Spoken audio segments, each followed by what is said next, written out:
happy Monday, everybody. It is September the 16th, 2024, and we are coming to you live from the beautiful city of New Orleans in Louisiana from the United Public Radio Network at 107.7 FM and the UFO Paranormal Radio Network at 105.3 FM. We are on Roku, we are on Facebook, and we are on YouTube. We have a spectacular guest tonight, and I'm going to just skirt right into it. Preston, go. Thank you, Dolly. Thank you, everyone, for joining us tonight on episode 73 of The Light Gate. I'm super excited about our guest tonight. We're going to get right to it because he's only going to be here with us for the first half of the show. But yeah, I'm your host, Preston Dennett. My lovely co-host is Dolly Safran. And normally I would spend some time saying hello to all you folks in chat, but our guest is so amazing. And we have an abbreviated time with him tonight that I'm just going to get right to it. And our guest tonight is Stephen Simon. And we're going to be talking about his amazing book, What Dreams May Come. It's a fabulous book. I just read it. It's very moving. It's definitely something all of us should read. And just for a little bit about Stephen, he's going to introduce himself. But I do want to let you know that he's produced such acclaimed projects, the Academy Award winning What Dreams May Come, starring Robin Williams and Cuba Gooding Jr., an amazing movie. Also Somewhere in Time with Christopher Reeve and Jane Seymour, and a bunch of other movies. All the Right Moves, Bill and Ted's Excellent Adventure, She's Out of Control. I mean, it goes on. But I'm just going to bring him on because I think he can talk more about himself than I can, and I am just so excited to have him on. So let's bring him on. Stephen, thanks for joining us. Thanks for coming. How you doing? It's great to see you both, and I'm very happy and honored to be with you. Thank you. So here's your book, What Dreams Have Come. And wow, what a book. So moving. Really an amazing story of your connection with your wife, Lauren. And so we'll get to that in a second. But I want to, like I always tell our guests, I don't like to blindside them. I let you know beforehand. I always like to ask our guests how they grew up. You know, in their childhood, did you have paranormal experiences? What led you onto this amazing pathway to bring you to where you are now? Well, actually, with me, it's a really great question because this all started when I was about either 5 or 6 years old. So my father, my birth father, was a producer and a director and a studio executive in the 40s and made movies with Lucille Ball and the Marx Brothers and a bunch of other stars like that. Unfortunately, he died very suddenly in 1950 when I was 4. My mother remarried another film producer who was working at MGM at the time. So I was born into the film industry. When I was 5 or 6 years old, I started telling my mother and my stepfather that there was a man in my wall at night. And they were like very taken aback. You know, this is 1951. And they were like, "Are you scared? Do you want us to do something?" And I said, No, I'm not scared. He's great. He's wonderful. I love him. He's wonderful. I just wanted you to know he's there. It wasn't until 20 years later that I realized that that was my dad. And that my dad was still there for me. And that began my life and my journey into actually becoming a filmmaker who would focus on bringing spiritual subject matter into Hollywood as best I could. I grew up loving movies like It's a Wonderful Life, The Ghost and Mrs. Muir, Lost Horizons, that people thought were fantasy films. And to me, they were just glimpses of things that we all experience in one way or another. I was fascinated by that. I went through a lot of different things when I was younger. I'm not going to waste time doing that. I actually became a lawyer. Please forgive me. I don't do that anymore. You know, I don't have to go to meetings and confess that I was a lawyer anymore. But I was a lawyer for a short period of time until I read this book called Bid Time Return by Richard Matheson, one of the deans of what is generally called fantasy literature, which I call spiritual literature. And I was fascinated and I just knew that that's what I needed to do and get into the film business. So I begged my way into a job with a wonderful producer named Ray Stark. And the very first thing I did when he hired me as his assistant was to call the agent for Richard Mathis and say, I've got to have a lunch with him about the book. And we did. And Richard became my mentor. And I told Richard, I don't know how to produce movies yet, but when I do, I'm learning from one of the best. I want this to be my first film. And 3 years later, that's what happened with Somewhere in Time, which Wow. the title that we had because Big Time Return just did not work as a title. So we retitled it Somewhere in Time. There's a lot of great stories around Somewhere in Time, which I won't waste time with you guys about tonight. But that started my journey into making these movies. As I've always said to people, mainstream is lost on me. It's not that I don't appreciate great big mainstream movies. Top Gun Maverick is, I think, one of the greatest action movies ever made. I love watching those movies, but I'm not attracted to them as a filmmaker. I've been attracted to things that are definitely not mainstream. Somewhere in Time was not mainstream.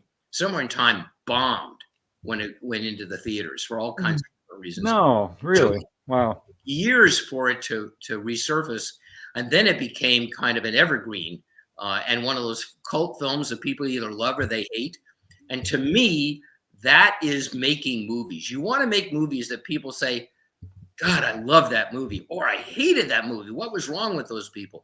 You want people to have strong feelings rather than like having it just be like a Chinese food and you're hungry 30 minutes later. And that was okay. I don't want to do okay. I never wanted to do okay. I loved the movie, by the way. It astounded me. I mean, it profoundly affected me. I saw it in the theater when it came out, and I walked out the door thunderstruck by it. I mean, really. You were the one that went to the theater. Yeah, I'm the one. Yep. Well, thank you for that. I mean, we were really going after making a 1940s melodramatic love story. If this had been then, it wouldn't have been Chris Reeve, it would have been Jimmy Stewart. That is what we had in mind. And the audience, it was the 1980 when it came out. The audience wasn't ready for that movie at that point, but it did finally regain its audience. And today, every year in October, the whole hotel that we shot that at, the Grand Hotel, is devoted to the fans of Somewhere in Time. And they come from all over the world. They bring 1912 costumes with them. And the whole weekend at the hotel, which sells out every year, is focused on that. When we were shooting Somewhere in Time, Richard Matheson gave me the galleys for what was going to be his next book, which was What Dreams May Come. And I read it in one night, and I said to him, Richard, I don't know how long it's going to take me to do this, but I've got to do this movie. I have to figure out how to do it. And he said, you think you can actually turn this into a movie? And I said, yep, I don't know how. That started a 20-year journey in my life. It took me 20 years to get What Dreams May Come made. We could fill several hours of conversations about all of the false starts that we had. And it was a wildly controversial movie when it came out. I mean, wildly controversial. Talk about people that are loving it or hating it. I am so proud of what we did with that film because we introduced people to a concept of the afterlife that, particularly now that after I've written this book with my wife, starting 6 months after she transitioned to the other side, I now know that what we were after was something that is reflected in the afterlife, which is that which we believe here is true when we transition as well. That which you think becomes your world. And that film was like, well, yes, she chose this existence for her to be in this terribly frightening environment because there was some growth that she wanted to do, not that she had to do it. And what could be more than romantic than a man or a woman looking for their spouse in the afterlife and be literally willing to go through hell to find them? It's a tremendously emotional, romantic movie. Now, what are they both about? Somewhere in Time and What Dreams May Come. What are they both about? They're about a man, could have been a woman searching for her husband. In this case, a man searching for his wife after his wife has transitioned. Right. And in somewhere in time, they weren't married, but they were soulmates. And in What Dreams May Come, they were married. So then life imitated art, imitated life. I met my wife, Lauren, at a screening, actually, of What Dreams May Come, 5 years later after it had been released. And it's so interesting when we look back on that night, and we talk about it in the book. We met in the lobby of the theater, and I took one look at her, and she took it. It felt like we just stood there and stared at each other. We had both been through two very unsuccessful marriages. We had both determined we were never going to get married again, probably never date again. And in that moment, we looked at each other and we both thought, because we talked about it later, I found him. I found her. We've been together for lifetimes. My goodness, it was all planned for now. Yeah, that gave me chills when I read that in the book. That's how Lauren and I met.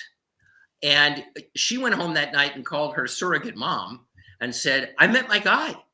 And I went home that night and told my daughters, who I was raising on my own at that point, I met her. I met the perfect person for me. And 3 years later, we got married. Wow. And we were always together 24/7. Lauren, when she was physical, was a therapist. She still is on the other side in a different way. And then January 3rd, 2018, I woke up one morning, went to the gym, as I always did, very early. I've always been a very early riser. Came home, noticed that Lauren was still asleep. It was around 7 o'clock, 7:30. But she had been up later than I had been the night before watching something on television. So I thought I would let her sleep. I got involved in something. And then a little while later, I got worried and I went up and I found that she had transitioned in her sleep. And she was only 54. I was 17 years older than Lauren. And we always talked about what would happen in that moment. Lauren is a very spiritual being. We talked a lot about what our afterlife experience would be together. Lauren channeled a lot. And one night in April of 2017, before the year before she transitioned, she went into trance and she said, honey, we've got to design our afterlife. And I want it to be very specific. You need to write it down. And I did. She knew something was coming. I know she knew something was coming. And we had talked about how we were going to connect. Nothing happened after that, after I found her that morning, about us reconnecting for 6 weeks, other than me being in what tens of millions of people go through all the time. I was in shock. I had PTSD from finding her, and I was just mired in the depth of grief. One night, I called my dear friend Neil Donald Walsh, who many of you know wrote the Conversations with God books. And Neil and I have always considered each other brothers from a different mother. And I called Neil. I was crying so hard and he knew it was me from the phone number and everything else. And he just sat and waited, didn't say a word. Finally, I got out to him, Neil, I'm out of my mind with grief. And he said, good, Stephen, good. You need to be out of your mind and in your heart. That is what began the next part of the journey, because soon after that, and we talk about it in more detail in the book, so I won't go into all of it now. Soon after that, Lauren made herself known to me in a very specific way. And I knew it was her. No, I thought it was her. I believed it was her, but I doubted. You know, I doubted. Here in my heart, I didn't doubt. But it's like, am I doing this? And because I've heard from so many people all over the world that have had this experience, we all, if we're honest with ourselves in the beginning, have some doubts. You know, am I doing this to comfort myself? Am I making this all up because I can't deal with the trauma of my wife transitioning suddenly like that? Is this real, or am I making it all up? Yep, I know the feeling. We started having those discussions, and Lauren started telling me a lot of things about my experience, about her experience, and I started writing them down because I wanted to make sure I didn't forget what she had said. And I was so traumatized at that point that I thought, if I don't write these things down, I'm never going to remember them, and I want them. So it started with yellow pads, and I started filling up yellow pad after yellow pad after yellow pad.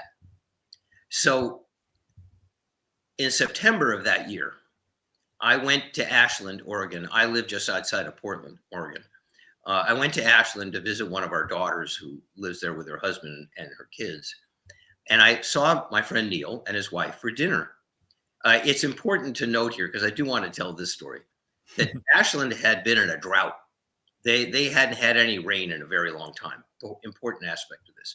So I sit down with Neil and his great wife, Em, and I'm facing the windows of the restaurant, and they're sitting across from me. And Neil asked me what I was doing. And I said, strangest thing is, Neil, you know how you wrote Conversations with God? Because I produced and directed the film based on Conversations with God. So I actually knew the answer to the question. You started writing down all these things on yellow pads, and I'm doing the same thing. And I'll tell you, Neil, now that I'm sitting with you, I have a feeling this is supposed to be a book. At that very moment, there was a big lightning flash outside and a lot of thunder. And I thought, the three of us looked at each other, and Neil said, "Yep, supposed to be a book. And I know the title, Another Lightning Strike." And then he said, "Stephen, it needs to be What Dreams Have Come." Because that's what you're living right now. It's no longer may come, it's have come. Yeah. Coming full circle. Right.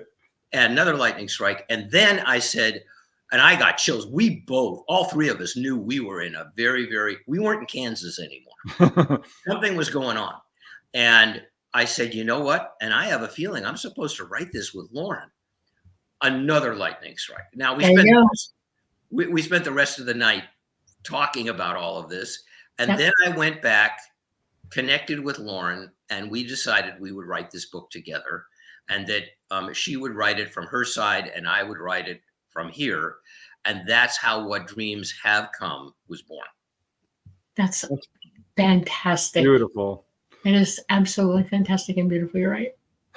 There's not many books which are co-written by someone who's on the other side and someone who's here. There's a few. And we self-published this on Amazon because I had a couple of books published before, but I knew no one was going to publish this book at any kind of reputable publishing house, because of what it was. It was Lauren dictating to me from the other side. And a dear friend had the idea of putting everything that Lauren said into a different font so that it would have a very different personality there, which brilliant. was a good idea. Yeah, it works really well. Yeah. So we started having these conversations. And the book took, I don't know, about 2 years, I think. No, it took about 1.5 years. And we published it with Amazon.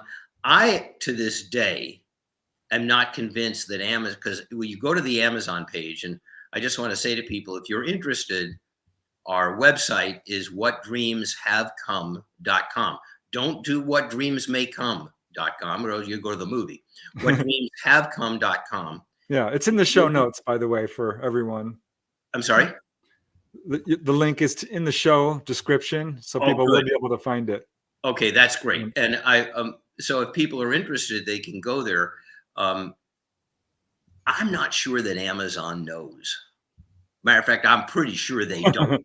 That Lauren is on the other side, because it just says written by blah, blah, blah, blah, and I don't think they ever checked into it and stuff. But they never questioned it. Now the book's been out for almost exactly 4 years, and the response has just been wonderful, absolutely wonderful. I have gotten at least 1,000, 1,500 emails from people, and then several emails from those people, because I've created relationships with them. From last time I stopped counting, it was from 30 different countries who are having the same experience. Yes. Well, you put a quote in the book, which I thought was really important. Like, I think it's 6 out of 10 people who lose a loved one will have some experience. Yeah, the University of Milan in Italy did a research project on that. And the University of Milan is kind of like the Stanford University of Italy. It's one of their more prestigious universities.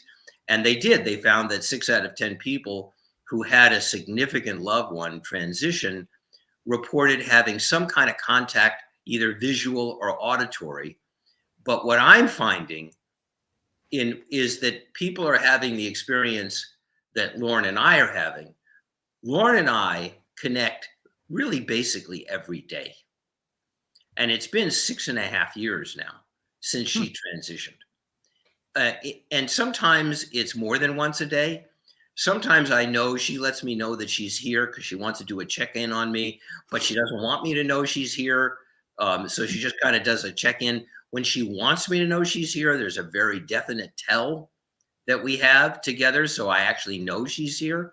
And it's everyone who's having this experience responds in the same way, which is, that's my wife. That's my husband. That's my child. You know, some of the most moving things have been people who have lost children who then reconnect through that. And everybody tells me they're having the same experience. So I know that this is happening around the world, that the veil is lifting, and that we are having a connection and a communication that I'm not quite sure was available to everyone the way it is now. And I know, Dolly, you've spoken about that everybody has these abilities. Everybody has psychic abilities. Lauren always used to say to me, because people would contact her for readings and things, and she would say, honey, everybody can do this. Right. Everybody can do this. This is not something that is special. It's just you become conscious of it. And when you trust it, That's right. then it becomes really extraordinary. And that is what has happened with us. And I'm just thrilled that I get to talk about it with you guys and talk about the book. Yeah, well, that's what I loved about your book, is it's so readable, it's so accessible, it makes it sound so natural, and it is. This is something we should all be doing. And that statistic, 6 out of 10, I think it's probably higher than that. It's just those 4 are not really recognizing what's going on. Right. And It's a normal part of our existence. And we've been, before this time that we're in now, we were shunned away from it because we were held in compartments from it. You know, something where someone always had rule over it. And it's not true. We're autonomous beings and we're part of each other. And there's no way we're divided at all. And people are waking up, as you say. And it is the right time for it to be happening. It's an important time right now. And I'm really glad to see it happen, you know, because now we're having more conversations than we ever did, ever. And it's people are talking about it. They're experiencing it. And that's one of the most important things that I think that all of us can benefit from this is the fact that you now can experience the truth of this. You know, and I see a question popped up here that I actually think is a great moment for me to answer, which is, do you believe in reincarnation? Yes. Yeah. Yeah. Yep. Lauren and I, and this is when Lauren was still physical, we go back millennia. That's how far back we go. We weren't together in every lifetime, but we were together in literally dozens of lifetimes. Yes. And Lauren actually took me back with her to a couple of those lifetimes. We were so aware of the fact that we are twin flames, Yep. which is 2 halves of one soul. Right. And we are that. We've been together for that for a lot. It took a lot of lifetimes to plan this one, so that we would have the experiences that we needed to have, so that I could make these movies, so that we could come together as a combined family. Lauren brought 2 kids into our family. I had 3, all of whom are grown adults. And to have the family and to have those 13, 14 years that we had together since we met that night at the screening. And then for her to be on the other side, I think Lauren knew that. I think she knew it the last year or 2 that she was here physically. I know she didn't tell me because she knew it would terrify me. And she kept it, I believe, to herself, but she knew something was coming, because the last few months, she would curl up in my lap at night and just want to snuggle and rest, and something was happening, and I know she knew something was happening. This couldn't have happened if Lauren hadn't transitioned. Right. Right. We couldn't be doing this unless she was over there and I'm over here. So do I believe in reincarnation? You bet. And it's again something that you either know is true in your heart or you don't. Right. And I have never considered myself a metaphysical missionary. I'm not out to change anybody's mind or convince anybody of anything. Okay. To me, this is confirmation for people. And it's like, oh, so many people say, I'm so glad you said this. Because I have been afraid to do this. My friends say I'm crazy and stuff like that. And now more people are starting to write books about this. Right. And do other projects about it because they know something is going on in the world. And that is one of the great, great things that we're proud of with the book. Wow. You should be. What has she taught you about the other side? She's been able to give you glimpses into it. I mean, you had a guided journey to the other side with her, which you write about in the book. I did. And this is one of the things that I think, unfortunately, and I don't want to say this up front, somewhat disappoints people, my answer to this question. And I understand that, but the answer to the question is the answer to the question. It is not one size fits all. This is not a universal experience that the other side is this, the other side is this is what you do, this is what you don't do, this is what it looks like, this is what it feels like. It is very, very different from individual to individual. It depends on your belief system. It depends on how many times you've been here. How much it's so dependent on those things. There was an author, I think his name is Thomas Monroe. I know his last name is Monroe. Oh, Robert Monroe? It may have been Robert Monroe. Yes, thank you. Very good, Preston. Thank you. Yes, because that's exactly what it was. Who said that when we transition, we can, not we must, we can live on islands of consensual realities. So it's about choosing this is why Lauren wanted to design our experience. Our experience, how Lauren is living now, where she is living now, is a direct result of all of the things that we planned when she was still here, and our own beliefs. So I can't tell anybody what it'll be like for you, except I can say one thing, which I hope will comfort people. All the pets that you loved can be with you. Yep. I actually have one with me now. She has not left me, and she will be there when I go through. She's going to walk me through. Yeah, and we have our dog, our lab Lola, who visits me from time to time still, who was around for a couple of years after Lauren transitioned and then decided that she needed to go back and be with mom. So she's over there with Lauren. And I can tell you that's one of the things that pleases me a lot, because animals are very, very important to us. So that's our story. That is what dreams have come. As I said, there's a lot of stories behind what dreams may come, and a lot of stories behind Somewhere in Time. I don't know if you want me to jump into any of those. Yeah, sure. Love it. Yes. Oh, and Jan, I like reading these comments, if you don't mind. Janice, thank you for that. I appreciate that. A psychic that she knows that has told his followers the best depiction of life after death is what dreams may come. And I believe that is true, because the people who made the film believed it. Right. You can't make a film like that.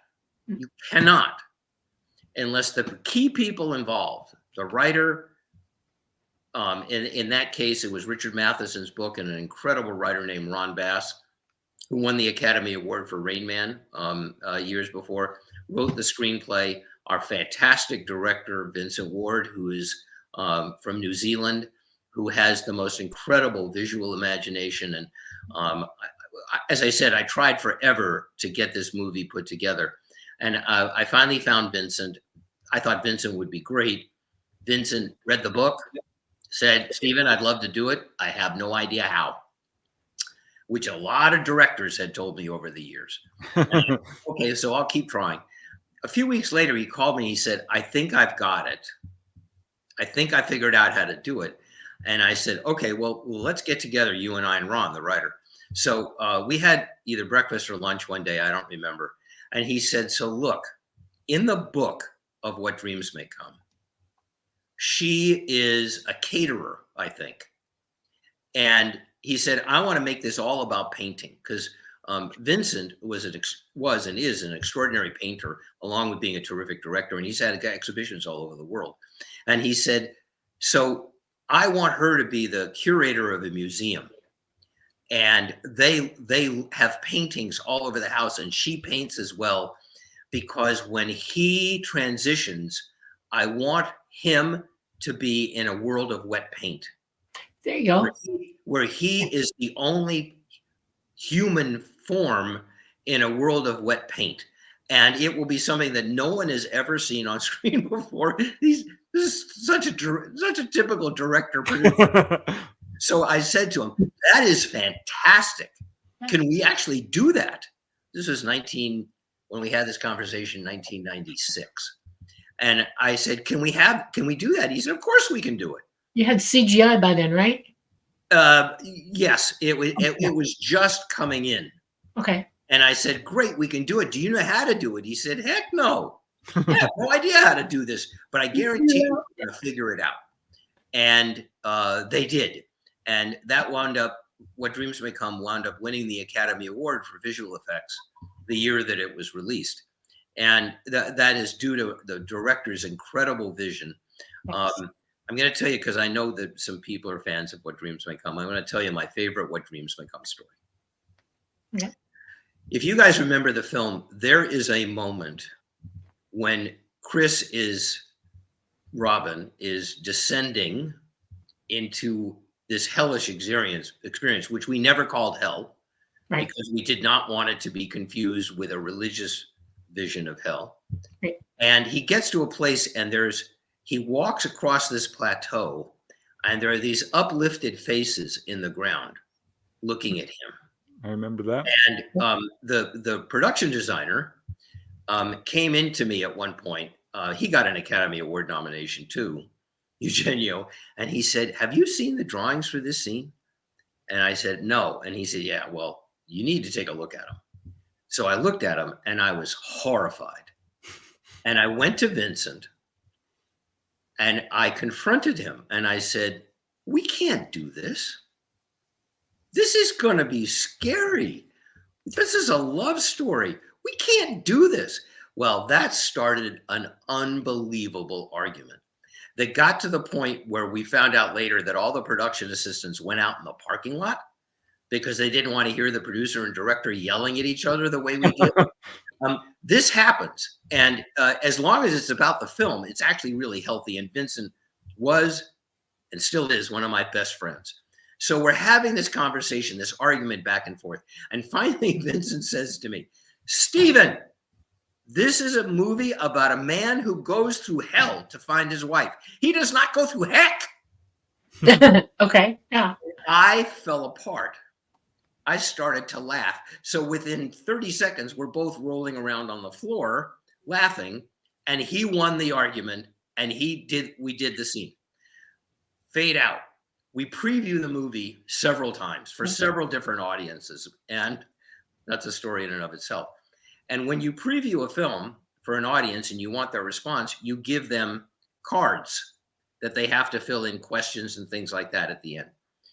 Every screening we did, there was always the same question. What's your favorite scene? What's your least favorite scene? That scene got the most votes for both. For both. It was favorite scene and least favorite scene. And then we knew we had done our job. Yeah. When I think of that movie, that's the exact scene that my brain goes straight to every time. That's the first scene in my head before I start total recall of the entire film. It was phantasmagorical to me, you know? It's a very arresting scene. Yes.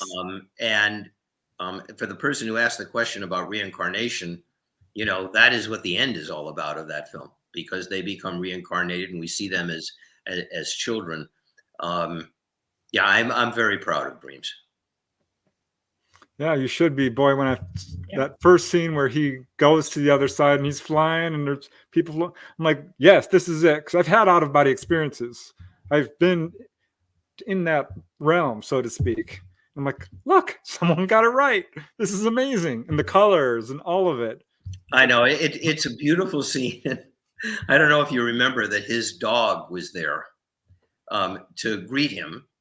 And the dog, Vincent is a visual person, and he told the animal trainer that we had that he wanted a Dalmatian. And the trainer came to me and said, Stephen, please don't let him do this. Dalmatians are very, very, very hard to train. Yeah. They're really hard to train. And I can't guarantee you we're going to get that dog to do the things you need it to do in this scene. And Vincent would have no part of it, which is a director with a vision is going to execute that vision, okay, which I loved and respected about him. So it was our first day of shooting. We shot that scene. And of course, none of the colors and all that stuff was later. It was, shot in a field and stuff. And the dog wouldn't do anything the dog was supposed to do. Okay. Nothing. Absolutely nothing. And finally, Robin said, oh, the heck with it. Let me just run after him. And, we'll run together. And that's when Robin came up, and it was Robin, came up with the great line, I think I screwed up. I'm in dog heaven. Okay. Those things I love about Robin. He was improvising. Listen, when we first offered the movie to Robin, there are a lot of stories behind that. But he called us, and he had Vincent and I fly to San Francisco. And we knew it was going to be a very expensive movie, and it was. And we knew we needed a big star. And he had just been in Good Will Hunting, which got a lot of Academy Award nominations, including for him. And we needed to have Robin. So Robin walked into the room and he said, guys, look, I just want to tell you something up front. Number one, this is going to be my next film. Okay. I'm your guy. And number two, I'm sure you'll both be very happy to hear I'm going to play every single part. Wow. And for a second, I thought he was serious. But it was quite an adventure, Dreams. Really quite an adventure. That's amazing. Very cool. One of the things that happened to me, I had an NDE when I was a very small child. And my memory is very sharp with this one. And when I was there, I was expecting to see things, or I thought to see things, and they actually occurred. I saw I was on a portico. I was overlooking beautiful vista of trees and fields and everything. And I thought, oh, wouldn't it be cool if there were horses? Whoop, there were horses. Wouldn't it be cool if there were giraffes? There were giraffes. Dogs, cats, you name it. I was coming up with stuff and it was showing up. And I was totally enamored of the fact that this was happening right in front of me. And it took somebody to walk up behind me and tap me on the shoulder to take my attention away from it for a minute. And it never left me that for some reason I got what I wanted. I didn't want to leave because of that. I was in heaven in my mind, and years later, I know how to OBE, I know how to astral project, and I can go to the upper realms. And I decided to try it then because I was on a journey of discovery of what's real, what's not, this, that, and the other. And I thought, I'm going to try that again. I'm going to try to say, I want this. And oh my, it does happen. You can put yourself in any scene, anywhere. You can see anyone at any time, do anything you want, have conversations, all of it. And I had to force myself to come back. I got to the point where I'm not going back anymore. And then I realized I got a path I got to follow, reminded of it by others constantly when I was on the other side. And, do what you said you were going to do. Go back and do it. And I do, but I have no problem with anything anymore at any time. I mean, I could leave here in 5 minutes and I would be perfectly satisfied because I know I've done my path. But I can't wait because I told Preston this. There's a crystal sea and I'm going to sit by it with a root beer float and just enjoy myself. Yeah, that's what I like about what you said. Let's plan this out, or what she said, Lauren. because Yeah. the power of intention plays Exactly. a huge role when you Yeah. are having out of body experiences. Yep. So it totally And, makes you know, sense. Dolly, your experience is a great illustration of a phrase that Richard Matheson had written in calligraphy in a beautiful thing on in a frame in his house, and I was so admiring of it. He got one for me. Oh, It was his overall philosophy, and it was so beautiful. And boy, have I ever found out that it's not only true in life, it's true after life, and it's Yeah. this: that which you think becomes your world. that's right. That's right. Exactly. Point by point. Yep. That is what it is like on the other side. And we laugh, we have fun. Yes. There are moments when Lauren first came through to me. Again, I'm not going to get into it because it's in the book, but it was through a song that we both really loved called Oh Child, Things Are Going to Get Easier, Things Are Going to Get Better. You remember that song?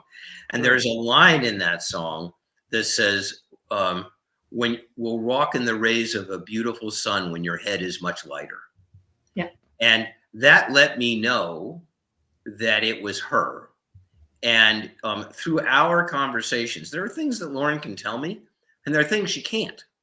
And she's explained this to me in, Stephen, when you are here, when you come back and rejoin me here, all of this you're going to remember in an instant. Right. But right now, with your humanness and your human brain, there are going to be things that if I tried to explain them to you, I couldn't, Right. because your brain couldn't actually grok it. And what I realized is it was very similar to people who say, I'm feeling something, I just can't I can't describe it.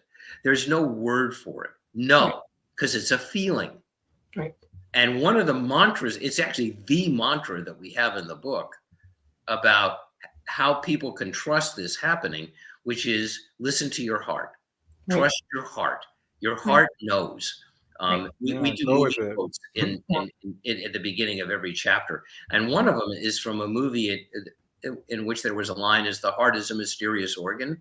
It plays by its own rules. And it does. And our souls communicate with us From the heart. Yeah. Through feelings, not through thoughts, through feelings. Right. And they don't have words. They don't trust have is a big part of it. Yeah, I know. I try to tell Preston they don't talk in words. It's all conceptual. They talk in concepts, huge concepts. And some of them are quite immense. And some of them we remember if we're on the other side, and some of them we do not. And you're right about the brain, because your consciousness is not always able to completely communicate with your physical mind. And your physical mind, has to deal with that. And the more you wake up, though, the more the connection strengthens. It sounds to me like you've got one heck of a connection because you are communicating wide open. That's what I loved about the book. It starts with you a little bit in doubt and leads right through to actual interactive conversations. You mentioned that song, how that came about, where you don't watch the credits, you don't, and then but you felt like you should. I had the same darn experience. I was watching Teresa Caputo, The Medium, on a show, and a message came to me: pay attention to this next reading. There's a message in it for you. And it came right on and said, does the date October 13 mean anything to you? And that's when I started bawling, because that's the day my mother died. And that's what started leading me on the same pathway you write about in this book. And what I love about it is it just grows and grows and grows till you're having these full-on conversations. Right. Yeah, it is.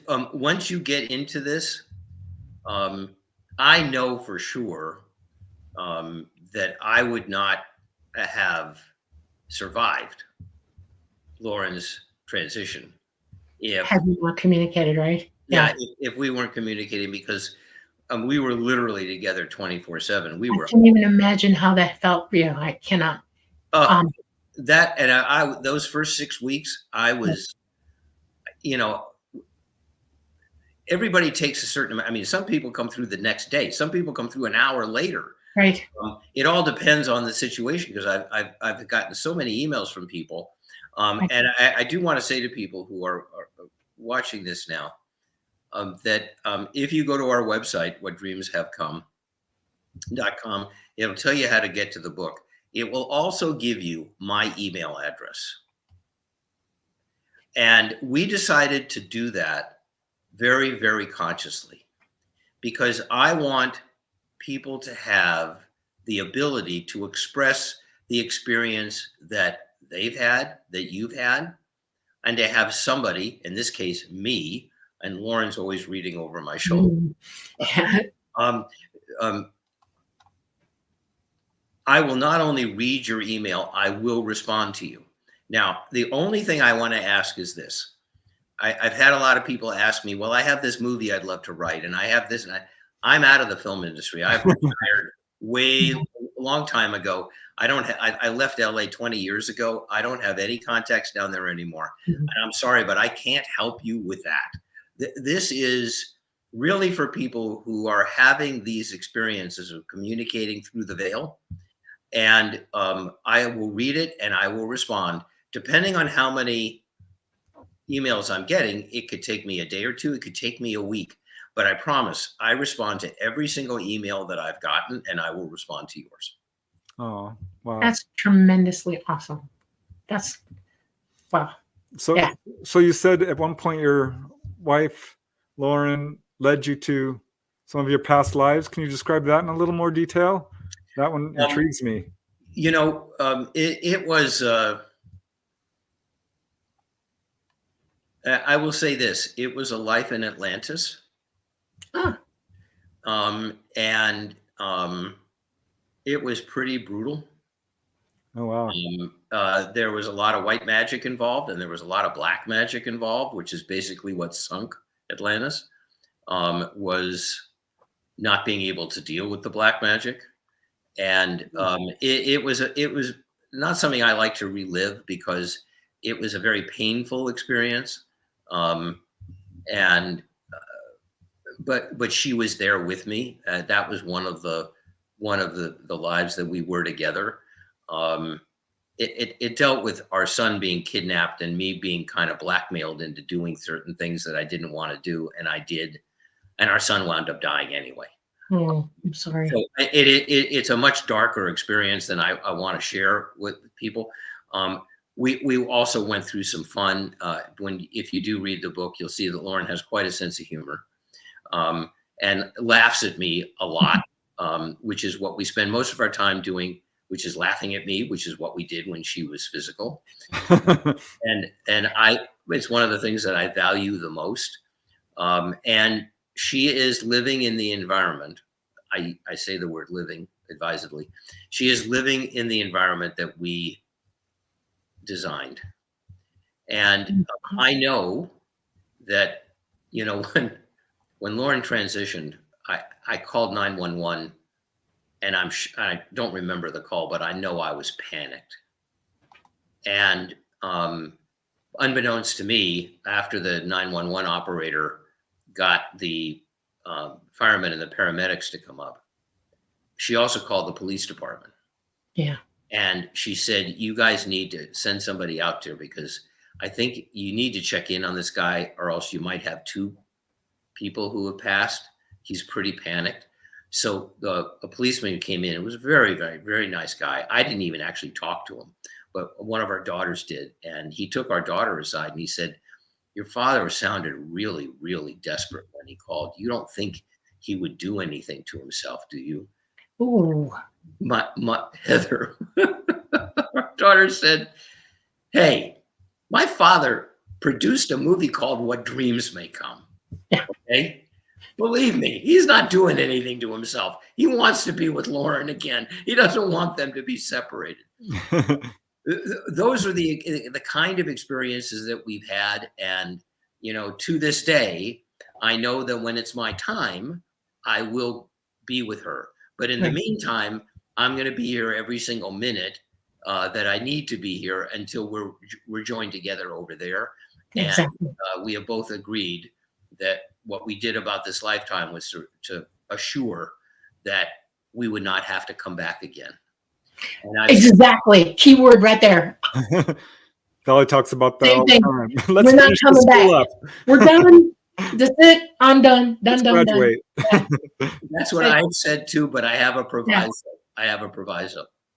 Here's Okay. that's exactly true, unless Lauren tells me we're doing it again. Oh, I will never say that. Preston might try to say, but not me. No. But she won't. She Okay. won't. We don't want that to be. All right, here I'm going to pop up a question because we're not going to have a whole lot of time for questions, but this is interesting. I don't know if you can answer this, Stephen. Okay, the question for Stephen, given what you said about the other side and that it isn't one size fits all, do you think that's why every near-death experience report is unique yet similar? I absolutely do. That's a very, very wise question, a very perceptive question. I absolutely do. Because, yes, people do report, like if they, I have a dear friend that wrote a book called Angels in the OR, who went through a near-death experience. And she very remembers being lifted out of her body and looking down on the body and seeing what was going on in the room.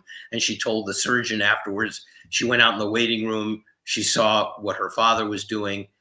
She told him later that he was trying to get a candy bar out of a machine and he flipped out and, blah, blah, blah. So I do believe that's true. And then she was sent back with a mission. So I think that the tunnel and the loved ones and all of those things are a preface to what happens individually to us. There's a universal experience that tells us it is an NDE and not a DE. Yeah. I think, as I said, I think that's a very, very, that's a very wise question. And I know we're at the top of the hour, so I know you guys have to do some business, and I'm going to have to jump off soon. But I wanted to thank you guys for this. It's been really fun, and I hope that people will be in touch and let me know about the experiences you're having. And I wish you guys the best of luck with this going forward, because we need more people like the two of you who are completely into this world and know exactly what it is and are willing to share it with the rest of the world. So I admire you guys both tremendously for doing this, and I thank you for having this forum, and I really have loved being with both of you. Thank you very much. We were honored that you came. It means a lot to us that you did, and thank you. You're more than welcome. Yes, I would have loved to trick you into staying a little bit longer, but So do you have any last messages for people before you say? Sure. I think the one thing I would say is this: there is magic in the world. And when we operated the Spiritual Cinema Circle, which was a business that we had for 16 years, where we sent out uplifting movies to people every month, our core belief was this: we are a very special species, human beings. Yes, we can be ugly, we can be violent, we can be cruel, we can be greedy, we can be all those negative things that basically is the only side of humanity that we hear from most media nowadays, right? Yeah. But we are also beings that consciously love. Yes. And consciously forgive. We're pretty special. And when we can, as artists, illuminate who we are and can be as human beings when we operate at our very best, then I think we are touching the very face of our spirituality. And hopefully you will experience that with this book if you're interested in it, or the films that I've done. There won't be any more films. As I've said, I've retired. But I look back on my career and I'm really, really, really proud of what we did and the films that we brought out into the world. And again, I thank you guys very much for giving me the opportunity to talk about my favorite subject, which is my wife and our book. May your journey be full of wonder from here on out, okay? Thank you. I appreciate that very much. And it's a huge honor. Thanks so much for joining us. We really, really appreciate it. You bet. You guys have a terrific evening. You too. Thank you. Too. Bye. All right. There you guys go. What dreams have come. Taking off where what dreams may come left off. I read the book. You guys should absolutely check it out. What an amazing guy. Now, before we get into a little bit of discussion on that, and you guys, this next hour is Q&A. So get your questions in, whether it's about the subject we've been talking about tonight or not. Any question is fair game. I've already got a few here. Sorry we couldn't get to all the questions with Stephen on, but we did have 1 hour with him, and boy, it was good. filled. Yeah, Absolutely. So let me just do the quick station ID break because we have to. Yeah. And Yeah. hold on, let me pull off this thing. All right. Thank you guys for joining us for the second hour of The Lightgate. This is episode 72. I'm your host, Preston Dennett. My lovely co-host is Dolly Safran. Our guest tonight has been Stephen Simon, who produced the movie What Dreams May Come with Robin Williams. Also a bunch of other amazing movies, such as Somewhere in Time with, what's his name? Reeves? Christopher Reeves, yes. Christopher Reeves and Jane Seymour. Right. And a bunch of other stuff. What an amazing guy. What amazing experiences he's had. Here's his book. He has another book, actually, which we didn't get to talk about. But being a movie guy, he's written this book called The Force is With You, Mystical Movie Messages That Inspire Our Lives by Stephen Simon. I think it's a good read. Yeah, I'll try it out. Yep. Yeah, and I just want to put the subtitle out here of What Dreams Have Come, Loving Through the Veil, because that's really the theme of this whole book, is how love can transcend both time and space. Yep. Right? What a readable, beautiful book. I read it today before the show. It made me cry. It gave me chills, made me laugh. It has the whole thing in it. So definitely check that out. And again, his links are available in the show notes. Yep. But now, Dolly, what did you think of the I love this. Absolutely love it. This is how I live my life. I'm constantly through the veil, back and forth, and I'm with other people. I'm with loved ones. I'm in full communication at most of the time, and it astounded me when I first saw Somewhere in Time, because that was the first foot in the door for this, I think, cinematically, that I can remember in my lifetime. And I bawled my guts out through that movie. I thought it was perfect, fantastic. And then What Dreams May Come, it was like it brought in living color what we have to look forward to and what we should be living now with each other. It's wonderful. You know, we're never separated from one another, not really. And I think this is fantastic. Yeah, I loved What Dreams May Come because I was having OBEs and it was accurate, especially down to the lower realms, as I call them, because when he's trying to contact his wife and his wife doesn't even see him and won't look at him and is avoiding him because she's trapped in the lower realms. It was very, very well done. And Robin Williams was a good choice. And I forget the lady's actress's name, but she was excellent as well. Shout out to her. Sorry. I think he was born to do many things, and this above all. Yeah, he was made for this.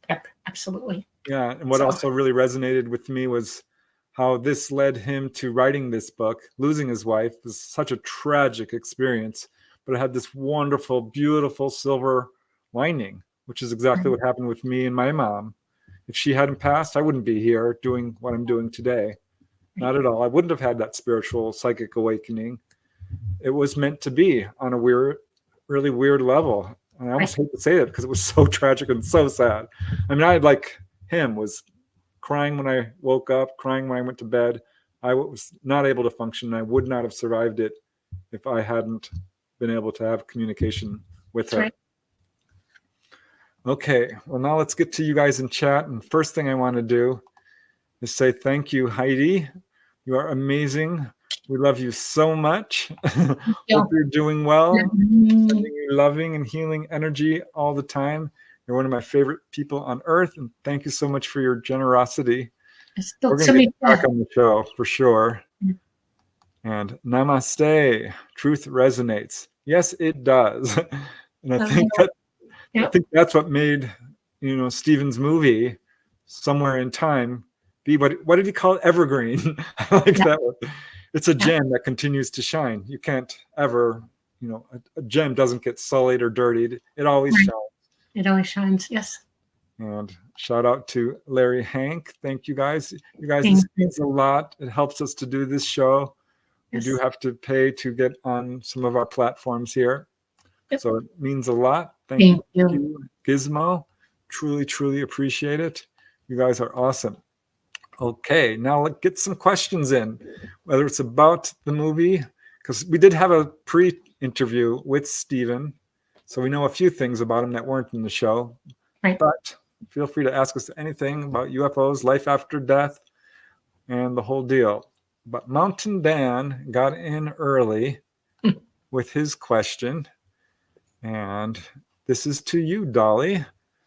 Dolly, do you know the chemistry or type of battery system that the ETs use for their craft? I am an engineer, so let's get sciencey. Let's get sciencey. I can't give you the chemistry because that would be giving away something that is not reverse engineerable here. They know that they use battery packs. The smaller craft have 3 of them on craft. The bigger crafts have more configurations of them. And the batteries are backup for their main systems of energy while they're in atmosphere, because they can't run wide open their nuclear capabilities because it's so hot it would hurt us in our atmosphere. It's too hot, radioactive. They are in packs. They're cylindrical and they're stacked upon one another. And in between each stack is the craft itself is capable of interfacing with each pack, with each core. In other words, when you're running around and you're calling your bones or your self for energy, you pump up, you make adrenaline start pumping in your body with an emotion or with a thought. And these packs are designed like that so that they give energy on call from the craft itself and the being indwelling it. And so there is a certain amount of psychic actual connection to the batteries. And I will say this to you, that the chemicals that are in these batteries facilitate that. So think about that real hard. That's a hint. They run, batteries can run hot, very, very hot. And you have to understand that on craft, the batteries have to drop down to initialize. They're up in a compartment and then they drop down. You can sometimes see craft that looks like it has a smooth surface on the bottom, and then suddenly this compartment drops down, and you'll see a bit of another level there that's smaller than the craft, but it's hanging down. And that's because it is being put into an environment like space, very cold, so that they can run. Otherwise, that battery would do what our cadmium batteries do and explode or catch fire. It would cause serious, serious problems. So yes, they do get hot. I will tell you that they can, and they have to run them cold. When they're done using them and they go back to their nuclear power, where the graviton emitters are taking a direct energy from the core of their nuclear, the batteries deinitialize and they go back up into the belly of the craft. That's about as much as I can tell you about it without giving away true secrets that you're not considered by absorb or understand. Right. Yeah. Very cool. Okay. All right, guys, thanks for bringing in the questions. There's some really good ones coming up. All right. Here is one from C. Did Steven see any UFOs? We did ask him that, didn't we, in the Yes, he did. And yes, he did have a couple of instances where he has. He didn't say whether or not he had contact, but yes, that he has seen them. Yes. Yeah, that's what I remember. You did the pre-interview with him, so. Yeah. Okay. I'm just bringing this up. This is the second time today I've heard of a personal story about Richard Matheson. What the heck are the chances? Wow. Synchronicity. Yeah, it's funny. I mentioned that to Steven because I had a tiny little connection with Richard Matheson when I sent out a science fiction story and the editor rejected it. It said, this is actually pretty good. We wanted to keep it, but it reminds me of Richard Matheson. I'm like, who the heck is Richard Matheson? Now, of course, I know he wrote What Dreams May Come, and a big writer for The Twilight Zone, my favorite TV show. So yeah, another little synchronicity there. Yep. And gosh, I wish Stephen could have stayed for the second hour. I get it. Yeah. But what about Interstellar? I don't know that I've even seen the movie. I know of it. I saw it, and it speaks to the dangers of being in space. That's what I'll say about it. It does will enlighten people as to what it means to have an object coming at you at 27,000 miles an hour, or massive amounts of objects, and tear through you, that NASA or whoever's guiding these craft in space could not avoid. Things happen. So, okay. Yeah. And Warrior Soul says, the book sounds great. Yeah, it is. It's actually a pretty short book. It's super easy to read. And what I like about it is what I said already, is he starts doubting some of these communications he's getting from Lauren. But really, it builds up pretty quickly to, there's no way this can't be true. And the synchronicities throughout the book are really touching. He describes his own near-death experience at one point. Right. And there's some really interesting aspects to that. How they met. I mean, the whole book is really very readable. A fun, easy, quick read. And I want to give a corollary to something. And this will help you understand what they mean by signs and understanding that a message is coming through and it's valid. I have a cousin who passed away very young, a second cousin. And at his funeral, a bee started flying around everybody and going on everybody. I was not at this funeral, okay? And it was a big thing to them. And they all said that it had to have been him buzzing them for reasons of his personality and what he was like. Well, fast forward a year, and I have an aunt on the other side of my family who was passing away. And she was talking, and she saw my mother come through, who had already passed away. And then she said his name, and everybody's asking me, who is this person? And I knew instantly who it was. But what I didn't tell them, and I did tell my family, the side that he was on, is 2 days before her funeral, her passing, actually, sorry. I saw him come to me, and he had his hands like this, and he opened them, and there was a bumblebee in his hands. And he showed it to me. He kept showing me the bee. And I had no clue about what was going on. And I called my daughter a month later, and I said, I want to tell you something that happened. Maybe this will make sense to you. When I told her, she fell apart on the phone. She said, oh my God, that had to be him. That's the only way that could have been him. He did tell you, and I had a message from him to them, was to let them know that he was completely fine. He was happy, and that he was with them, and he will never, ever leave them. And that's how you know. When synchronicities like that, things happen in sequences, and only other people would know what this means, or they have information that feeds into the conversation between the other person on the other side and the one you're having is important. Even when you have a conversation with somebody on the other side, they will give you things that you would know, but they would know. That's how you make those synchronicities line up, and you know that you're having a valid conversation. That's how. Yeah, it's funny you say that, because I don't consider myself a medium, really, or a psychic reader, though I've had quite a few experiences with this. And one day I was talking with a lady who had had an out-of-body experience and really wanted to talk to me about it, because she lost her son.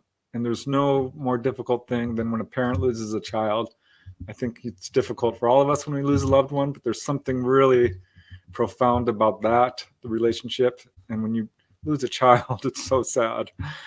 So she had an absolute valid experience with him. And I was just, I'm like, yes, this sounds like an OBE to me.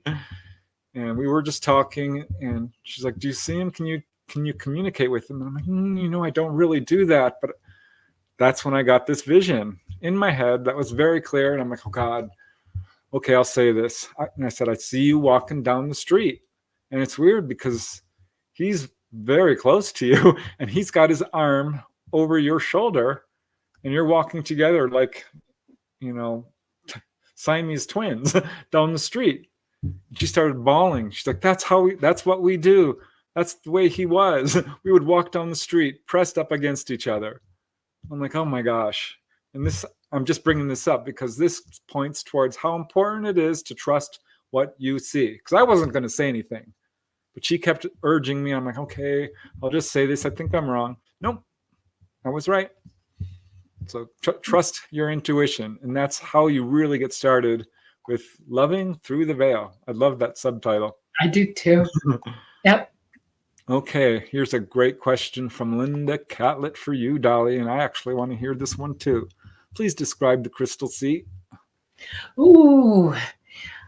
Okay. It is, when I saw it the first time, there are biblical references to this, okay?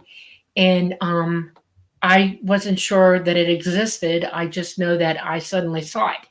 I was walking across a plain, a meadow, and I went up a hill, and I went down the hill, and as I was going down the hill, I saw this long, looked like a river at first, and then I realized that it was a sea.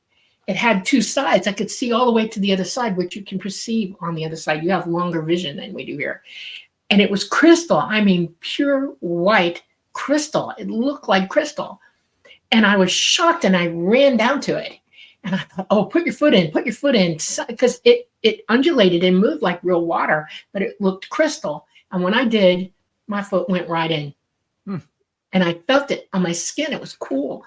And it smelled like salt water to me. Perfect, pure, crystalline salt water.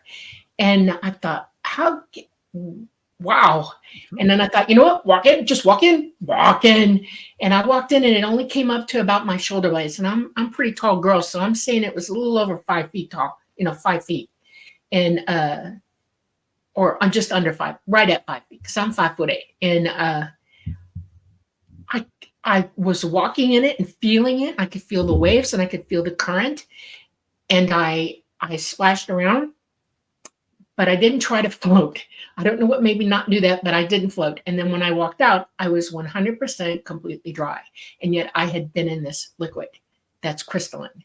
And I sat down dumbfounded, and I'm looking for people. I'm like, is anybody else out here seeing this? Am I the only one dreaming this up? What is this? And sure enough, I looked down to my right, and there's somebody way down the line, and they stood up and they walked to me, and they said, "Isn't it beautiful?" And I said, "Yes." And I said, "What is this?" And they said the name to me, Crystal Sea. It is the Crystal Sea. And it is a fixture here. It is always here.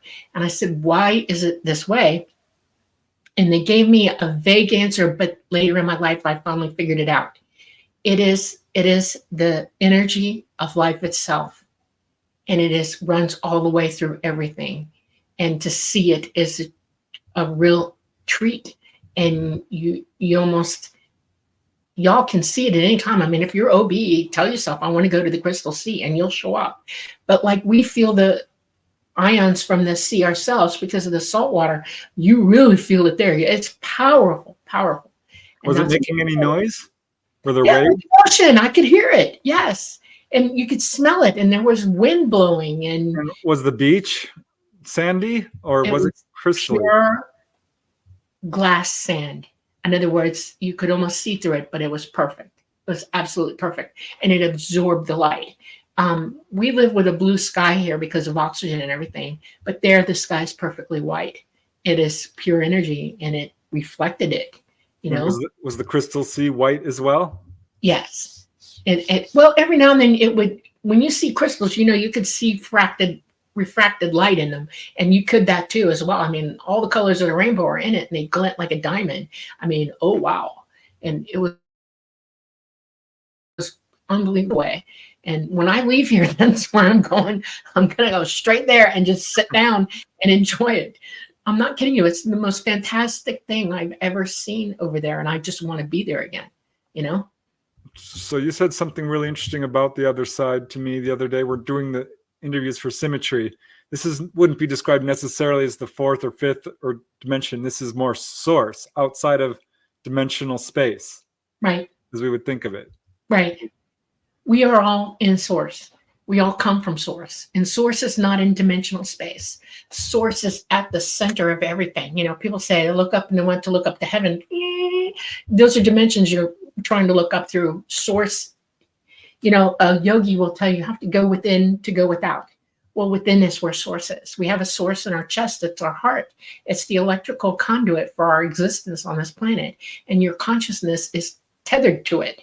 That's where your cord comes from. That's where your consciousness speaks to you through your heart. It's really and truly a very mystical, beautiful organ in your body. And it communicates with you from your consciousness. Your pineal gland in your mind feeds to your physical mind. It's the connection between the two, or without. And you really must go within, and source is within. We're all there together. We all coexist. Everything in our universe is all in source together. It sounds very much like the experience I had, which I called the crystal realm, which is where my mom took me.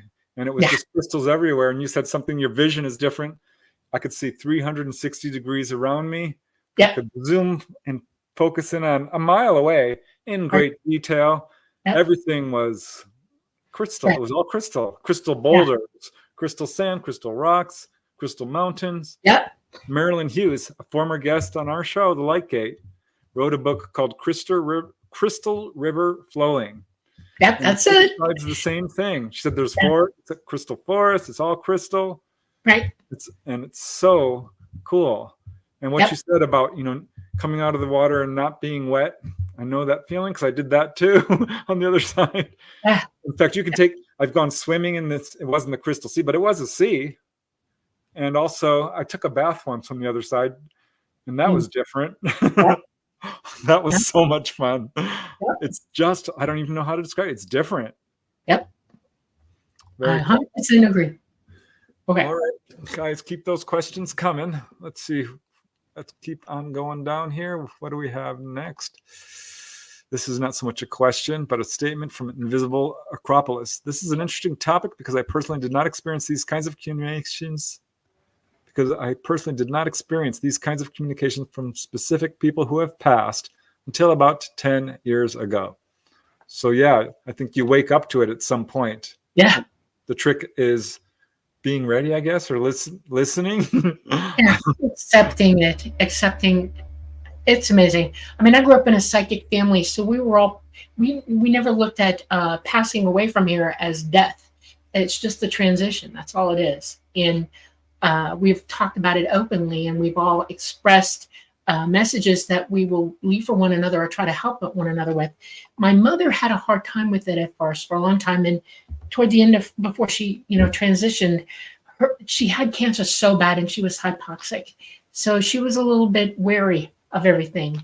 And my father promised her, and I reminded her constantly, that he was going to show her when he passed away. Before she did, he would give her a message. So backtrack 4 years. He died. He passed in 2014 and her in 2018. Well, not even 24 hours after he transitioned, we were standing at the back door of our house, my house. And I had a light back there that never worked. Tried everything, never could get it to work, but it was still there. Had a light bulb in it. And it's 20 degrees below zero. And we were wrapped up in, coats, blankets, whatever it took to stand it to let all the animals out, who ran out like maniacs just to go to the bathroom and come back in. And while we were standing there, that light turned on and off and on and off and on and off 3. And she started crying, and she said, "That's it. That's the sign. I know it." And I said, "See?" Sometimes it's absolutely indisputable. Right. You can't mess with it, And of course, I saw him that night. He came to me and talked to me and told me what he was going to be doing. And he made me promise to take care of her. And I did. I just, we can have personal conversations with loved ones. Your connection is so strong. I'll give you a physical reason why it happens too. Mothers and children, while you're pregnant with your child, their cells enter your body, and they congregate in your actual heart, mystical pump you got going on there. And there's a connection between the two of you in your lifetime. All mothers can tell you that they just know when something's happening to their kid, or they know when they need help, or they know when they're happy or unhappy. That connection is strong. And if your mother passes away, you're still got that in your heart too, because it's a two-way street. Mothers have it, and the children have their mother in their heart. And that connection is so strong still in you that you can communicate through the veil with them, because that's your line to them. It happens. It's real. Explore that. Think about it. There's a book called Stephen Lives, which I have somewhere back there, written by a mother who lost her child to suicide. And she connected to him and had a whole conversation with him. There's another series of books called, I think they're called the Michael books. Same thing. And the mother asked, like, how are we doing this? He's like, Mom, we know each other so well that we're now able to talk this way. And you did the work. So this is how we're able to do this. Those are really good books too. Stephen Lives and I think they're called the Michael books. Yeah. But yeah, my mom reached, I was playing guitar once in my easy chair, sitting in my condo. This was, six or so years after she had died. At least 7, now that I'm thinking of it. But I was still going through it, still having a hard time. And suddenly the light went off, and then it went on. Now lights flicker sometimes, right? But this went off and then on in that space of time. And that was weird. So I set the guitar down and I stood up and I said, is there anybody here? And that's when my answering machine went beep and stopped. It can't do that. Of course, I ran over there and tried to make it do that. And that's when I said, okay, Mom, if that's really you, here's what I want you to do. And this is so unreasonable because I was still doubting. I said, I have these statues on my toilet, little brass statues. I still got them. I said, if you could move those, I'll know for sure. I think I've told this story before, so I'll be brief. At any rate, it was the next day, I think, when I heard a crashing sound, ran through the house, couldn't find anything, finally walked into the bathroom, and they were all on the floor. So That's when I knew for sure it was her. Yep. We absolutely can communicate with our loved ones. Yes. Okay. CT Guitar Guy says, I'm glad Stephen liked my other question. It was a good question. So thanks for asking. Actually, very well. Well written. Yeah, I think it's absolutely true. Because people have studied near-death experiences up, down, and sideways, and some people in different countries see Buddha or Muhammad, or some people see their deceased loved ones. A lot of it depends on your own beliefs or your spiritual level of evolution, because there are people who've had what we would term hellish near-death experiences. Right. Exactly. All right. Here is a question from Sherry Marsh. Preston, have you ever had an abduction report from an Amish community? Just curious. Not specifically, but now that you asked, I have a mission. I'm sure I could find one. I'm doing, of course, the series of YouTube episodes called UFOs in Your Hometown. I'm putting out a new episode this Friday. And what I found is UFOs are, of course, seen everywhere, landing, onboard experiences, humanoids, the whole deal. So I say dollars to donuts. Yes, I could find one, but I can't say specifically. But now I'm on a mission. And Sherry, and okay, moving along. And this is an interesting question from CT Guitar Guy. And it's a good one. Question is, my understanding is that Atlantis is fictional according to all the historians and archaeologists, including Plato, describes it being. Any proof you're aware of? You want to start or shall I?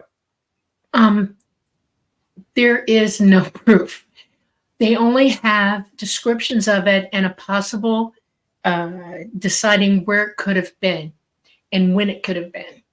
And everybody's starting to realize that it is in the eye of the Sahara. That's where it was. Because before, the last 6,000 years, there was a flood incident then. Okay, over 6,000 years ago.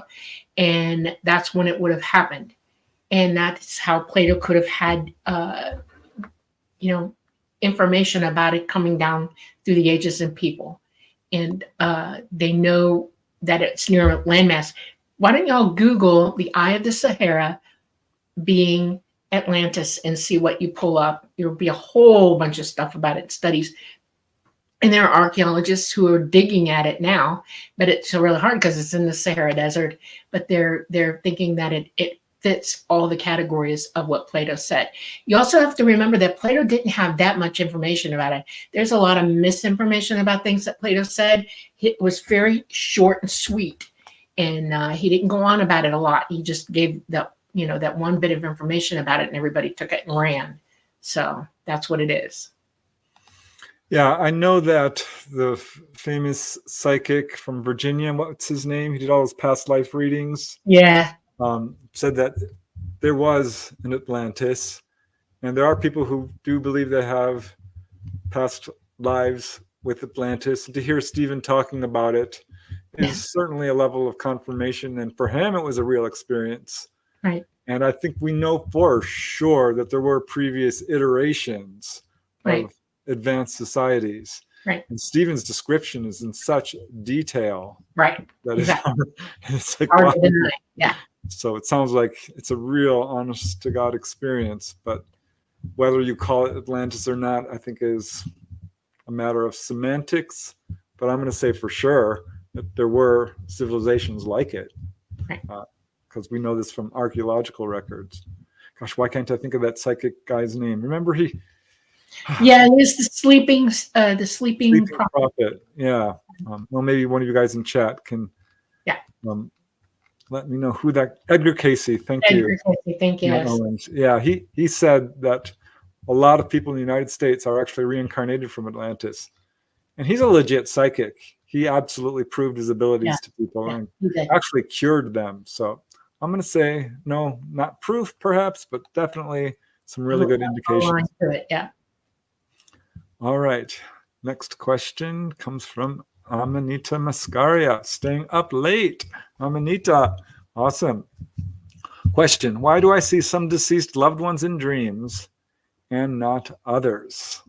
Because they definitely had something to say to you. That's why they were looking for you. That happens. Not everybody will talk after they transition. They're off doing things or learning things still, going back over their own life, and you also have to be on the able to hear it. In other words, your OBE when this happens, just so you know, it's not a real dream, and it's an actual OBE, and they've contacted you and run into you and left you a message of some sort, or just want to imply something to you, or you may have a need to see them and you've called them into you. That can happen. All right. I just realized I didn't actually give out the call signs during the break time. So let me do that real quick. The United Public Radio Network, we're streaming on it. UFO Paranormal Radio Network, 105.3 FM and 107.7 FM from the beautiful city of New Orleans. Please forgive me, guys. Don't take us off the air. I got it out. It's a little late. But yeah, we're also on Roku and YouTube and Facebook and perhaps soon other platforms. So just want to give a quick shout out to that. 105.3 and 107.7. Thanks for listening, guys. And let's get on with the questions, because you guys are delivering. I totally appreciate it. I wish we could have had them for the whole hour. Yeah. But we will make do. Okay. And I just wanted to go touch back on Amanita. Your question is, I'm going to reiterate what Dolly says. When people pass on, we're at different levels. Or my father, for example, I didn't have any dreams about him, and I never had any OBs about him for years. And it's still a little bit up and down because I think he had some issues to work on. So sometimes we go to the other side and we're a little bit busy. And other times you'll see them right away if they're at that level and they're already very spiritual. And I think that's what really helped with Simon, because his wife was clearly spiritually advanced and very spiritually and psychically aware, and was able to instantly connect with him, or not instantly, but certainly they landed together. I know, twin flames, they can do that. It worked well. So I think it's a two-way street for sure. So don't be disappointed if someone's not showing up. They might be busy. All right, this was funny. I'm just bringing this up. Peak says, I loved seeing Dolly fangirl. Dolly is so adorable, and it was so endearing. Yeah. Oh, wow. That was cute. I know. I gush every now and then. Thank you. Oh, my God. All right, Linda Catlett. My dad passed away a few months ago. Oh, my condolences. The first 2 weeks after his passing, I felt him in my presence, but I no longer feel him. Yeah, well, that speaks to what we were just saying.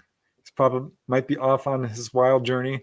I don't think, I'm just bringing this up because someone asked me, that he's reincarnated yet, unless it's directly into your family where he can re-experience you. And what I've found in my own research is that people generally will wait until all their loved ones and people they're directly connected with pass on, so you can all, reunite. And then, because time is different on the other side, and you can come back into any era. So I think there's probably reasons why sometimes people don't show up. For example, I had very close connection with my mom for years and years. Now it's very sporadic. I had one OBE just recently where I popped out and I went looking for her, and I found my brother Steven, and he wasn't quite fully clicking to it. He looked young, he looked great. And I knew my mom was there, and I turned around and I found her, and I'm like, Mom, can we talk? And she said, no. And off she went. I was so mad. I was really mad and kind of hurt a little bit. But yeah, she apparently was busy. So I'll try again. Okay, now here is a question I've been thinking of, and I'm just racking my brain, and I finally thought of one. This is from Fun Talks TV. Question for you two. Do you have any other uplifting movie titles that represent the afterlife? That one with Albert Brooks and Meryl Streep. What's it called? Can't hear you. Nope, your microphone. Are you on mute, Dolly? You are. You're on mute. Here, I'll unmute you. Can you hear me now? Yeah. Okay. It's called Defending Your Life. Yeah, I loved that one. That was funny and uplifting. I'm trying to think of others. Definitely not Flatliners. No. That turned into a horror movie. No. There's got to be some good ones out there, but I was thinking of one while we were talking with Stephen, and then poof, it went right out of my head. It'll come back to me in a minute. But yeah, there are a few out there. Definitely. Ghost. Oh yeah, that's a good one. It's not really so much about the afterlife. The other day. Yep. But yeah, that's a really good movie. And actually really accurate in a lot of ways too. Yes. Okay, we'll try to think of some others, but definitely Defending Your Life is a good one. Meryl Streep is really good in that one. Albert Brooks too. Yep. Shirley MacLaine's in it too. Oh, that's right. Yeah. Okay. Okay. This is more of a comment. Arose Julien Cano. Good research. More and more is being made about the afterlife and its effects on people. Yes, Jeffrey Mishlove. Well, I'd love to get him on the show. He just won a major award for his research into near-death experiences and afterlife. There's absolute evidence of the afterlife coming from mediums, from channelers, from out-of-body explorers, and from ghosts. Mm-hmm. Frankly, there's technology that is really making great strides where you can absolutely electromagnetically communicate. There's a whole series of cases of people who've connected the afterlife with phone calls. I did a whole episode on Phone Call from an ET. There's a book by Daniel Cohen called Phone Call from a Ghost, which outlines several cases. And my dad, when he passed on years later, his girlfriend came up to me and she says, you know what? I got a call from him the day after he died. I'm like, what do you mean? She says, it came on my call waiting. I've got it. It's, and I'm not ever going to erase this. He didn't leave a message, but he called. Somebody called from his number. Wow. So amazing. Yeah. The research into the afterlife is just growing and growing. It's very cool. Thank you, Linda. Thank you so much. I appreciate it. Very, very nice of you. Thank you, thank you, thank you. Okay. Janice Connett says, the music in these films, Somewhere in Time, are so moving. I would meditate to the music in Somewhere in Time. Yep. I don't remember it. We have to watch that movie again. Okay. I can hear it in my head right now. Seriously. It's beautiful. Yep.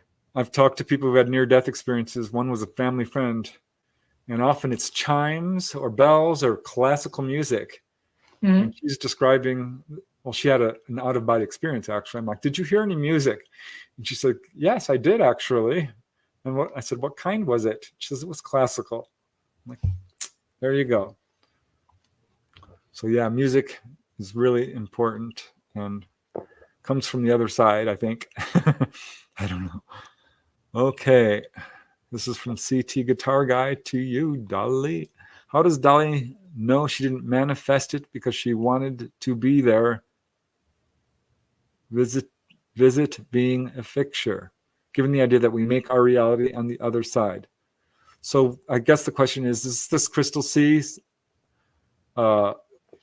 objective realm? I have a habit. Preston puts it better than I do, but when I see something that I'm not sure of, I make sure that I impress the fact that I don't want to see illusion. I don't want to be delusional either, and I want only reality in front of me. And I'm very stoic about it. I say, let this only be reality for me. Let me only see that which is real. Preston says, let all illusion disappear. And that's how you can do it for yourself. And you sit there and you patiently wait for that to happen. And you look for clues, and then you look for other people's verification of it as well. And I've not only heard it from Preston, but I've heard it from other people as well who describe the same thing I do. They've seen it as well. We all can't be making it up. So that's how I know. I also remember the experience of going into it. It was physical for me. And I'm conscious when I'm doing these things. I'm fully aware, 100% aware. It's not a dream for me. It's perfect lucidity. I am aware. I know I'm awake. And so that's another reason that I know. Okay. Yeah. I mean, I was having an out-of-body experience when I started to wonder if it was a lucid dream, because you can project a reality which is in essence your own thoughts becoming manifest. And you can go on the other side and actually manifest anything you want. Food, build houses, trees, you name it. You can build it with your mind. It's the coolest thing. But there is an objective reality on the other side. What Stephen was talking about, how Robert Monroe called it a consensus reality. Right. Yes, this crystal realm does exist independent of you. It's not dependent on your own thoughts. You're not making it up. It's there. However, when you're out of body, this sort of issue crops up. And I was in this place once, and I'm like, gosh, I just don't know what's going on here. And I'm like, all illusion, go away. All illusion, go away. And this guy comes up to me, pops in front of me and says, no. Here's what you want to say. Make it simple. All illusion end. Yeah. And I'm like, okay, because this is a big part of being on the other side. You don't say, oh, I want to go here. You say, I go there. You really intend, you focus, you put your willpower, your emotion, your intention, your attention, all of it. And that's how you do it. And so, yeah, it's a two-way street. I've used that term before, but absolutely you can create reality on the other side, but it is independent of us, as is this world. It is independent of us. It's not a matrix. It's not a simulation. This is my assessment based on my research, but I'm not a fan of the matrix theory. Just going to say it. Okay. Some great questions coming out here, so let's get to them. Let's see. Hold on one second. Okay. This is more comment. I'm very fortunate from Scott. I'm very fortunate that I have dreams that things were told to me that I could not have ever known. I have great gratitude. Yes, dreams are often, for a lot of people, just a replay of your daily life or a reflection of your psychological state, your fears, your desires mostly. But then you move up a level to lucid dreaming, where you're aware in the dream and you can control it and you can manipulate it. And from there, you go up another level where these dreams have verifiable information, precognitive dreams. And that's when you know you're at a point where you can leave the dream state behind and become aware the entire night. And that's when you've reached a psychological level where you're already processing through your issues of fear and desire and lust and greed and hate and all the things that steal your attention. dreaming is absolutely a pathway towards spiritual enlightenment. The Tibetan Buddhists know about this and talk about it. Yeah. So very cool. Okay, CT Guitar Guy. I find it very difficult to discern between synchronicity and simply reading into things, honestly. You want to comment on that, Dolly? Synchronicity. Synchronicities are things that speak directly to an issue or a moment in your life that leads you to a point of understanding. That's what a synchronicity is. You don't have to think about it. It's right there in front of you and you absolutely see it. And it's absolutely mirroring something else at the same time or separately. You know, it's really weird how that happens. It's almost you're showing yourself to pay attention to an issue. That's what synchronicities are. They're to help lead you down the path that you're supposed to be going on. And you're actually seeing things that show you you're going the right way. That's how they work. So. Yeah, I mean, I sympathize with you. I've had that feeling, but when I get the chills, that's when I know this is meaningful. Right. And, I have the same problem with remote viewing. I'm getting these images. I'm like, well, gosh, how do I know I'm not making this up? And this leads back to what Stephen was saying. Trust in your intuition, practice. The more you trust and you explore with it, the more you'll understand that what this is actually happening. And verification will come. I mean, you can draw what you're looking at. You can write it down. You can keep a journal, and then it'll verify itself within a certain amount of time. Short amount of time actually. So do that. All right. Here's from Damon. I had several dreams recently. My deceased grandpa visited me. Very cool. I know that was him. Caps. Yes. When you know, there's a quality to their presence. He had a loving yet stern conversation with me, and all I remember, sorry to laugh because I know this feeling, is the number 118. What's 118? I've had this kind of weird thing where you have a long conversation, you remember like the last few words or something. It's so frustrating. And I don't know what 118 is, but that's a synchronicity waiting to happen. Somehow 118 is going to come to you, and you better pay attention when it does. There you go. That's how long you'll live. That would be awesome. I don't know. Just watch for it. Right, you're traveling and you get a hotel room and it's 118. Woo! Or you're getting on a flight that's flight 118. I mean, pay attention. These are things that are telling you to pay attention to whatever's going on at that moment with that number. Could be that at 1:18 in the afternoon, something amazing happened. Yeah. All right. Moving to the next question, and I like this one. Kason Lee says, hello, Preston. Hello, Kason. Do you believe in astrology? Hello from Sri Lanka, by the way. Sri Lanka, cool. Very cool. My friend Larry, I call him Talking Larry because he talks all a minute. He lives in Sri Lanka. Well, it goes back and forth. Do I believe in astrology? A little bit. Yeah, I think there's something to it. I was always kind of a disbeliever because it's so abused, I guess would be the way to put it, or just thrown around with these little horoscopes. And I know a lot of people actually place quite a bit of value on it. And I think done correctly, if you can absolutely pinpoint your date of birth and time of birth and location and all of that, and have a real honest to God astrologer do your chart, I think it's a tool that will allow them to access verifiable information. But I was always a skeptic until one day I'm watching TV and they hired all these astrologers to do these charts and didn't tell them who they were doing charts for, which turned out to be people like Jeffrey Dahmer and all these serial killers, honestly. And one by one, the people who were doing the charts said, well, I don't really like this person.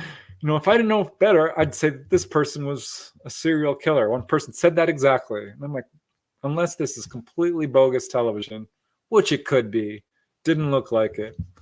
That made me second guess myself. So I think there is something to it because I've had a few astrological readings and they were pretty good. So yeah, I think there is something to it, but done correctly. Right. Some astrologers also are drawn to that art and type of science by the fact that they're already psychic, and it's a tool for them to help you with giving you heads up about things in your life to look for, and things about you that you need to explore, working on your karma and stuff like that. They're really good at it. A really good astrologer can do that for you. Okay. Oh, goodness. We're actually getting towards the end of the hour here, but we still have some good questions here. Kason Lee, another question. Preston, can you heal people when you go astral traveling? Like Casey? Yes. And in fact, I was called to heal a couple of times. Once it was my sister, and I don't know if anything was wrong with her, but they had me put hands on her so that she needed a healing. Another time, someone I don't know, they said, put your hands inside this person. I was out of body. And I'm like, you're kidding me. They're like, no, this is what you need to do. And another time, and I won't say who this was with, but I met somebody and they had some sucker leech attached to them. And I was feeling their body. I'm like, this is not supposed to be on this person. And I pulled it off and I threw it away. It was a parasite, an astral parasite of some kind. Yeah. And it grossed me out. I mean, I don't have any fear, but I'm like, ugh.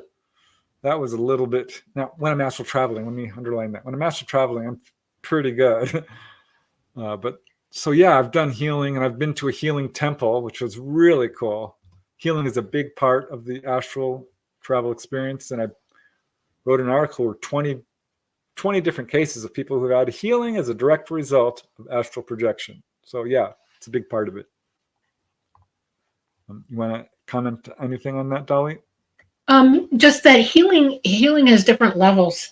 And I want y'all to realize that any trauma that you've lived in your lifetime and it's still affecting how you react to things and people and places and whatever, those are things that you can heal yourself by seeking to meditate and, go to the other side, find healing for yourself that way. But it doesn't mean it's just like magic. It's just going to heal you. You have to do the work that's related to it. And whereas you'll be spiritually shown a way to accommodate how you can alter or change how that's affected you. And it heals your DNA when you do that. Trauma affects our DNA. And when you heal that trauma yourself, you're healing your DNA as well. So think about that. Look it up. It's a pretty cool concept to learn about and help yourself with. Okay. All right. Fung Pei says, what if they do show up but refuse to say anything with an angry scowl on their face? So I'm assuming this is OBEing or dreaming of someone who's deceased. I've had this. My brother showed up in nothing but an angry scowl. He had some psychological work to do. People aren't always ready to meet. That's what it comes down to. They've got some issues that they're working through. And if you had a relative or a loved one, I'll put it that way. Let me put it a different way. Someone who was close to you in your life, who was perhaps abusive, you're not necessarily going to meet them on the other side. And if you go to them and try to meet someone out who, is not quite ready, yeah, it'll be very much like it would be in normal life. Yeah. It might be a little bit awkward. If they show up and get right in your face, in your vision, love bomb them, smile, say, I love you. Why are you upset? And I love you anyway. No holds barred. I love you, and see what happens. It'll help. Yeah. For the most part, on the other side, people really go through a whole wake-up call about how they affected people. Because there's, in the near-death experience, you would go through a life review and you feel how you helped anyone or hurt anyone and all the successes and failures in your life and all the things you learned. So people grow real quick on the other side. All right, Kason Lee, getting in the questions. Don't apologize. It's awesome. We've just got 4 more questions left, which is perfect because that's all that we have time for. Kason Lee says, do you guys believe in distant Reiki? I do. I think people can heal from a distance. There's no such thing as space on the other side. There's no distance between us at all. Nope. That's Okay. why remote viewing is so cool, because you're going someplace without leaving, your consciousness is going forward into another place, but you're in both places at the same time. It's very, very, very cool. Okay. All right. One more question for you after this. Amanita, if you're still up, I keep dreaming of my mom and deceased sister. Does it mean that someone is about to die? I don't think so necessarily, unless you're No. getting that impression. It could be that they're coming because you might be going through a hard time, or they're just dropping in to check in on you and say hi. Unless they directly show you that somebody's going to go. Like my dad, since he transitioned, comes and tells me when the next one's coming, sometimes a month in advance. It's very disconcerting sometimes for me because of who the person is, but he always tells me who it is. And the last one time it happened to me was my own brother. He showed me a month before he passed away that he was imminently on his way, and it shocked me. And I asked him again after my brother transitioned over, "Are you going to keep doing that to me?" And the answer was a verbal yes. You hear it, it's coming. Maybe you can help that person. And once I knew it was my brother, I did try to do the best I could with that situation. It prepared me for that situation. So yeah, you can be told somebody's going to be next, and don't ignore it. Use it as an opportunity to make contact, to show them you love them, and maybe be there for them while this is happening.